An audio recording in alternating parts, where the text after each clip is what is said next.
Et salut à toutes et à tous, ici Ryu Sensei, et on se retrouve aujourd'hui pour une vidéo analyse du chapitre 1023, avec un petit supplément théorie sur l'œil de Zoro. Si vous n'êtes pas à jour, quittez la vidéo et allez sur Scantrad, que je remercie au passage pour leur traduction de qualité. Et non, je ne ferai pas de première lecture. Un chapitre ça fait trop de bruit dans tous les sens du terme. Alors pour commencer, on a une magnifique page couleur, avec des persos légendaires qui ont une importance capitale dans l'avenir, si c'est bien ce que cette illustration veut nous dire. Pour Kaido et Big Mom, c'est clairement leur appartenance à leur ancien équipage des Rocks. Pour Yamato et Oden, je vois bien Yamato rejoindre les Mugiwara tout en restant Oden. Katakuri il va clairement revenir. Pudding elle va éveiller son fruit et elle va pouvoir lire les poneglyphes, sinon je vois aucun intérêt à ce qu'elle revienne. Barto c'est le retour de la flotte. Okiku je sais pas ce qu'elle fait là, elle va peut-être rejoindre la flotte. En tout cas son bras repoussé, elle fait plus partie du FC Chance. Reiju c'est le retour d'Evil Smoke. Les Shishibukai souhaitent leur grand retour, Menkuma va revenir. L'eau est important pour sa recherche sur la volonté du Di. Avec Corazon derrière, c'est peut-être cette fameuse opération Jouvence. Perona, on le sait déjà, elle est partie rejoindre Moria. Et regardez bien en haut à droite. Du feu, retour de Sabo. Du sable, retour de Crocodile. Des éclairs, retour des nerfs. Mais le plus important dans tout ça, le retour de Mangkok. Ma théorie sur le fait qu'elle aille à Ono tient toujours. Le parallèle Onigashima et Nesubi a déjà été fait énormément de fois. Et vous vous souvenez de ce qui se passe à la fin de Nesubi? Il y a Garp qui arrive en renfort en retard. Je vous le dis, Kobe a été prévenu par X-Drake que c'était la merde, donc il va venir à Wano. Tout comme Garp sur Water 7. Sauf que là il s'agit de Yonko, donc il va pas venir comme ça les mains dans les poches, il faut des renforts. Et qu'est-ce qu'il a été faire? Il a été chercher Bangkok, qui était sa mission de base. Maintenant, chapitre 1023, 2 gouttes d'eau. Alors on va pas s'attarder sur Vivi qui se prend pour Blanche-Neige et Kalou qui est jaloux. Donc commençons le chapitre. Donc parallèle Onigashima et Nesubi, Zoro et Sanji combattent les deux plus gros adversaires de l'équipage adverse, hors capitaine, dans la même salle. King et Queen en parallèle avec Kako et Jabura. Par contre, le Senzu du Dr Minx, ça pue les gros effets secondaires en mode les blessures qui se réouvrent pendant le combat.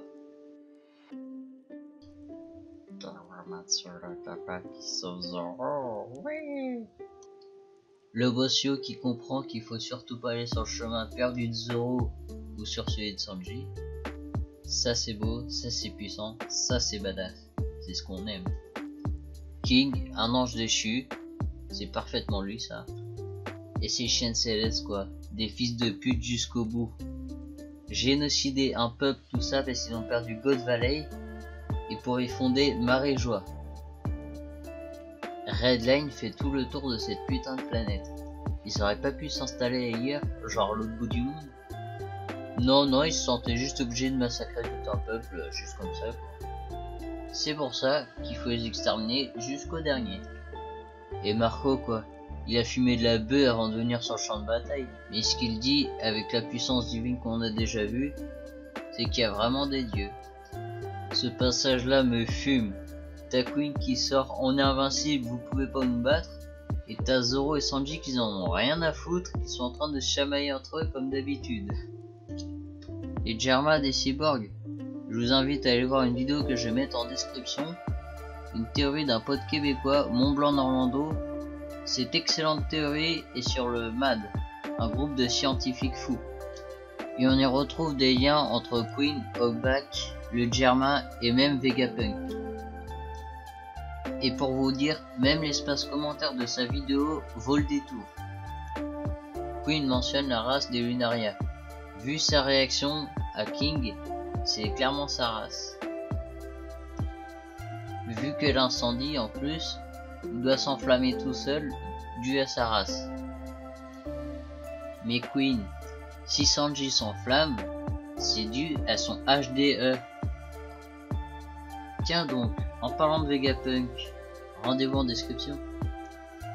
La lame de King. Je connais aucun Haki capable de faire ça.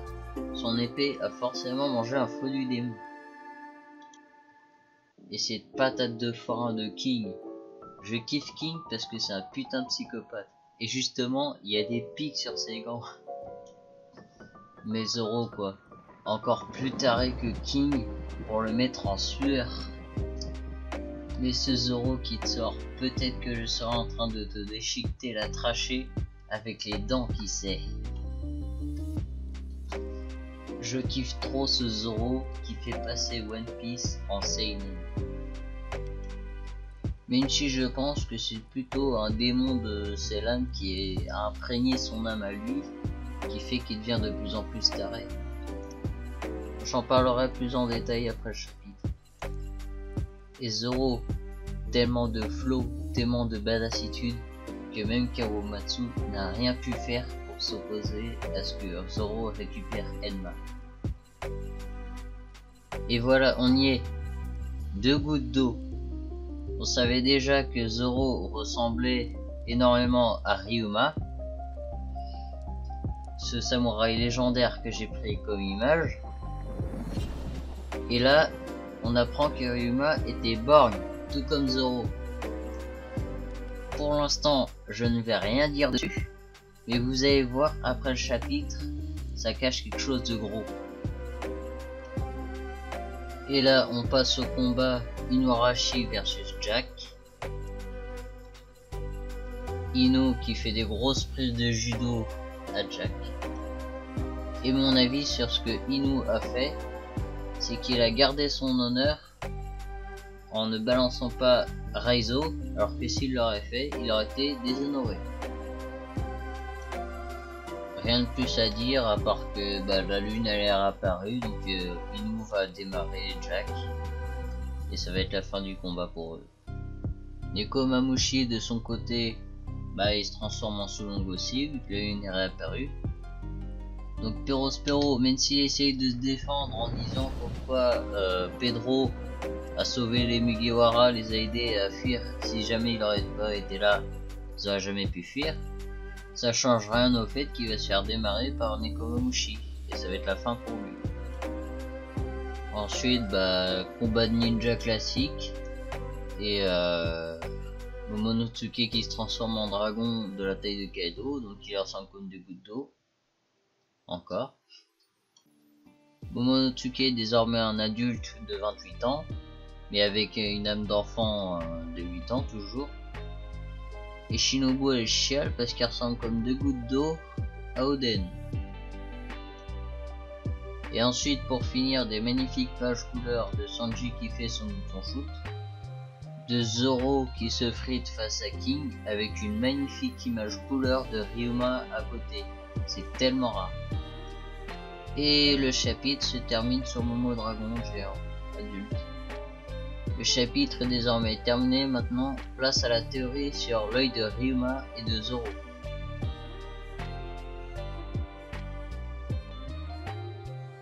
Ryuma était un sabre légendaire à tel point qu'il fut nommé Dieu des lames. On le voit apparaître pour la première fois dans le petit recueil Monsters, écrit par Seigneur Oda en personne, que je vous invite à aller lire. Dans ce recueil, Ryuma humilie des grands sabreurs. Même un dragon n'a rien pu faire face à lui.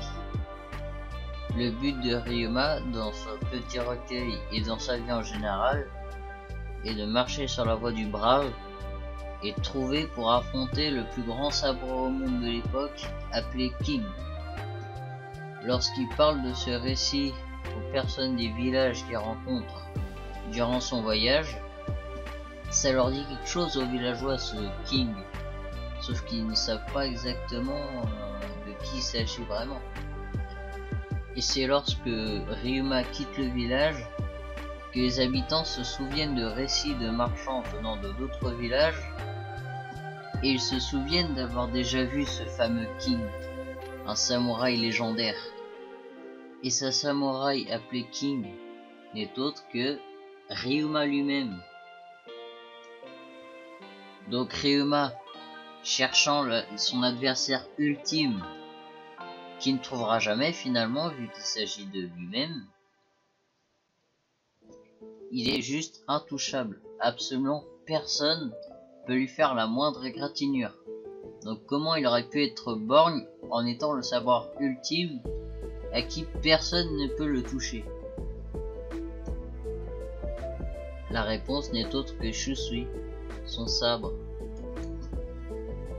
En s'entraînant pour devenir plus fort afin d'être apte à affronter une personne qui finalement ne trouvera jamais, et ça n'a pas d'importance vu que pour lui, King est une personne autre que lui et qui souhaite l'affronter. Donc, en toute logique, il va s'entraîner pour être de plus en plus fort. Il va faire passer Shusui en lame noire avec du haki et va faire éveiller la puissance démoniaque de son arme. Vu qu'on a très bien vu qu'avec Zoro et ses sabres, il y a une âme dans ses sabres, l'âme de démon, qui font que ce sont des lames démoniaques, et il va libérer justement ses forces démoniaques pour faire des techniques un peu comme Ashura. Sauf que en libérant le démon et en utilisant sa puissance, il faut faire un pacte avec lui. Et qu'est-ce que c'est le pacte? Le démon prend l'œil du possesseur. Et quand l'œil du possesseur arrive à son éveil, il peut ouvrir son œil et libérer la puissance du démon. Sauf que ça doit lui prendre de l'espérance de vie. D'où pourquoi il serait mort jeune. Et c'est exactement pareil avec Zoro. Durant son entraînement, Zoro a perdu son œil, mais je vois très mal Mihawk rendre Zoro borgne, sachant qu'il l'entraîne à le surpasser. Donc Zoro a fait un pacte avec le démon durant son entraînement, qui a offert une puissance hors du commun. Jusqu'à présent, il n'a pas ouvert son œil parce qu'il n'a pas eu besoin d'utiliser cette puissance démoniaque pour battre ses ennemis. Et donc ça aurait servi à rien de gaspiller son espérance de vie pour ça.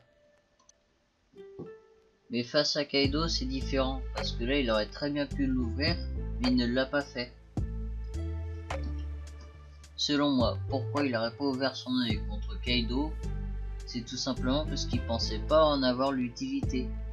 Avec Enma, il pensait utiliser son attaque ultime hors d'ouvrir son œil, et que ça aurait fini Kaido.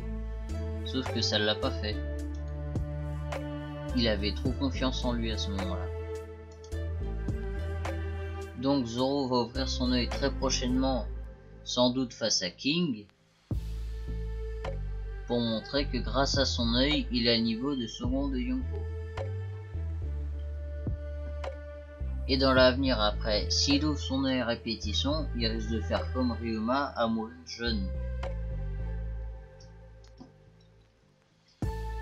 Et ça serait dû au fait que les démons prennent son corps de plus en plus. Il devient de plus en plus démoniaque. Et s'il utilise trop cette puissance, il mourra. Et ça revient au SBS de Seigneur Oda qui dit si Zoro est encore en vie, il maîtrisera 4 sabres. Et dans l'option où il survit, je pense que ça fera comme Rayleigh, car lui aussi il est borgne à l'œil. Sauf qu'il a rien de spécial. S'il a dû survivre à toutes ces années avec cette force démoniaque similaire à celle de Zoro et Ryuma, c'est sans doute parce qu'il a dû abandonner cette force démoniaque. Ou alors il a fusionné avec, qui a fait une parfaite harmonie, qui l'a maintenu en vie. Et donc soit à une époque il avait un œil spécial et il a abandonné cette force démoniaque pour s'améliorer au haki dans l'avenir, pour être aussi puissant, ou alors il a fait qu'un avec le démon et donc il a récupéré son œil d'avant parce que c'est lui le démon. Et cette vidéo est désormais terminée, donc on se retrouve pour une prochaine vidéo. A plus.